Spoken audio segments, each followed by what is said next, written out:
वडोदरा के वाघोड़िया रोड पर L&T company के बाजू में सरदार धाम 3 का निर्माण कार्य करवाया गया है, जिसका प्रधानमंत्री नरेंद्र मोदी 11 तारीख को लोकार्पण करने वाले हैं।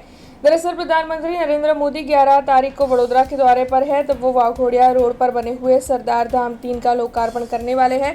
तब इस दौरान देश के प्रधानमंत्री नरेंद्र भाई मोदी का अभिवादन किया जाएगा और उन्हीं के हाथों 200 बेटे बेटियों के लिए वडोदरा में 150 करोड़ रुपयों के खर्च पर निर्मित सरदार धाम 3 का लोकार्पण करवाया जाएगा। तब आज इसी लोकार्पण समारोह के बारे में ज्यादा जानकारी देने के लिए पत्रकार परिषद का आयोजन हुआ था, जिस दौरान कई अग्रणियों की मौजूदगी दर्ज की गई थी। तब आपको बता दें कि सोमनाथ से देश के प्रधानमंत्री नरेंद्र मोदी वडोदरा पहुंचने वाले हैं, जिसके बाद वो सरदार धाम 3 का लोकार्पण करेंगे, जिसके बाद वो सरदार धाम की विजिट करेंगे और फिर वो पंडाल में जाएंगे। तब आपको बता दें कि इस बारे में पत्रकार परिषद के तहत ज्यादा जानकारी मुहैया करवाई गई है। હું દુષ્યંત પટેલ, સરદારધામ મધ્ય ગુજરાતનો પ્રેસિડેન્ટ।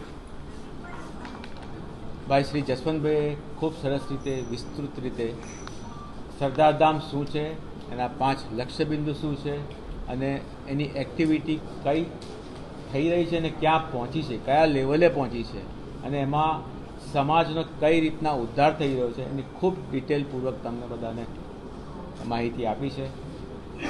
પર્ટિક્યુલરલી હું તમને સરદારધામ 3 એટલે કે સરદારધામ મધ્ય ગુજરાત વિશે વિશેષ શું છે એ બાબતમાં જણાવીશ। સરદારધામ મધ્ય ગુજરાતના 9 જિલ્લાઓની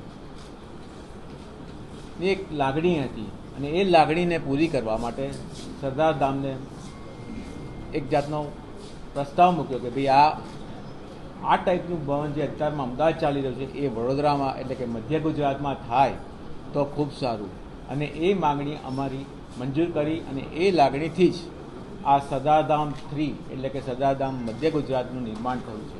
અને નિર્માણ તો થયું, પણ મધ્ય ગુજરાત એટલું બધું નસીબદાર છે કે આ ભવનનું લોકાર્પણ કરવા માનનીય પ્રધાનમંત્રી શ્રી નરેન્દ્રભાઈ મોદી આવી રહ્યા છે, એટલે અમારા માટે ખૂબ ગૌરવ અને એક વિશેષ ઉત્સવ જેવું છે।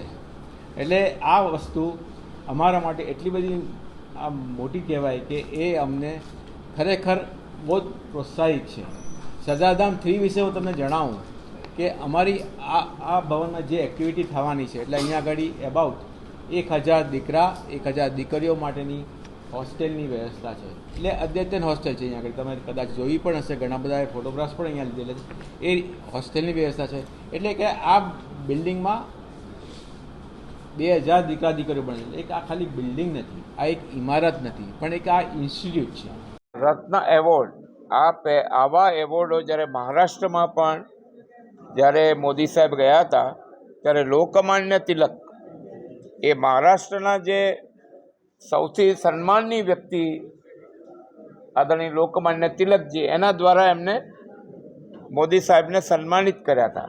એવી જ રીતે સરદાર વલ્લભભાઈ પટેલ અને ગુજરાત, અને એ વિષયને લઈને આપણે સાહેબને જેમ જસુભાઈએ કીધું શું કામ આ એવોર્ડ એટલા માટે કે સરદાર સાહેબે એક ભારતનું નિર્માણ કરવાનો પ્રયત્ન કર્યો।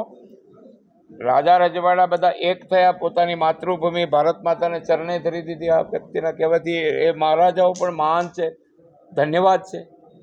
અને એ જે એમનું જે સ્વપ્ન હતું સરદાર સાહેબનું, એ પૂરું થઈ રહ્યું છે આ ઈરામાં। એના ઉદાહરણ તરીકે કીધું 370 શું કામ સરદાર એવોર્ડ કે રાષ્ટ્રનું મસ્તક કાશ્મીર એ ભારતના ધડથી જુદું હતું જ્યાં સુધી 370 હતી।